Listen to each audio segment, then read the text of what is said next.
இந்தியாவில் credit card வைத்திருக்கும் அனைவருக்கும், குறிப்பாக HDFC வங்கி வாடிக்கையாளர்களுக்கு ஜூலை முதல் சில முக்கியமான மாற்றங்கள் வரவிருக்கின்றன. இதனால் ஆன்லைன் கேமிங், வாலெட் லோடிங், காப்பீடு மற்றும் பல பரிவர்த்தனைகளில் புதிய விதிகள் அமல்படுத்த உள்ளன. முதலில் ஆன்லைன் கேமிங் தளங்களில் மாதம் 10,000 ரூபாய்க்கு மேல் செலவிடும் வாடிக்கையாளர்கள் 1% கட்டணம் செலுத்த வேண்டியிருக்கும். இந்த கட்டணம் மாதம் முழுவதும் ஆன கேமிங் செலவுகளுக்கு பொருந்தும். ஆனால் இதற்கான வரம்பு 4,999 நிர்ணயிக்கப்பட்டுள்ளது.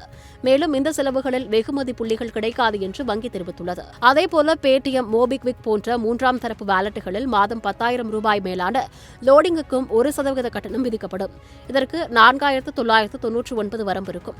மேலும் ஒவ்வொரு மாதமும் நுகர்வோர் கார்டுகள் மூலம் 50,000 வணிக அட்டைகள் மூலம் 75,000க்கும் மேல் செலவிட்டால் பயன்பாட்டு கட்டணமாக 1% கட்டணம் வசூலிக்கப்படும். இதற்கான வரம்பு 4,999 இருக்கும். அதே சமயம் காப்பீடு செலவுகளுக்கு இது பொருந்தாது.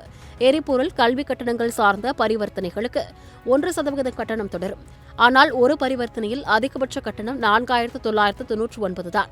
எரிபொருளுக்கு 15,000 அல்லது கல்விக்கான பணம் 30,000க்கும் மேல் செலுத்தப்பட்டால் மட்டுமே இந்த கட்டணம் பொருந்தும். மேலும் கல்வி கட்டணத்தில் இந்த கட்டணம் மூன்றாம் தரப்பு செயலிகள் மூலம் மட்டுமே பொருந்தும். பள்ளி மற்றும் கல்லூரிக்கு நேரடி கட்டணங்களில் இதற்காக கட்டணம் இல்லை என வங்கி அறிவித்துள்ளது. காப்பீடு பரிவர்த்தனைகளுக்கு வெகுமதி புள்ளிகளுக்கு மாதந்தோறும் வரம்பு வரையறுக்கப்படுகிறது. இன்ஃபினியா மற்றும் இன்ஃபினியா மெட்டல் கார்டுகளில் 10,000 புள்ளிகள், டைனஸ் பிளாக் மற்றும் பிஸ் பிளாக் மெட்டல் கார்டுகளில் 5,000 புள்ளிகள், மற்ற கார்டுகளில் 2,000 புள்ளிகள் வரம்பு உள்ளது. மேரிட் கிரெடிட் கார்டுக்கு இந்த வரம்புகள் கிடையாது. அனைத்து கட்டணங்களுக்கும் GST விதிக்கப்படும் என்று வங்கி தெரிவித்துள்ளது.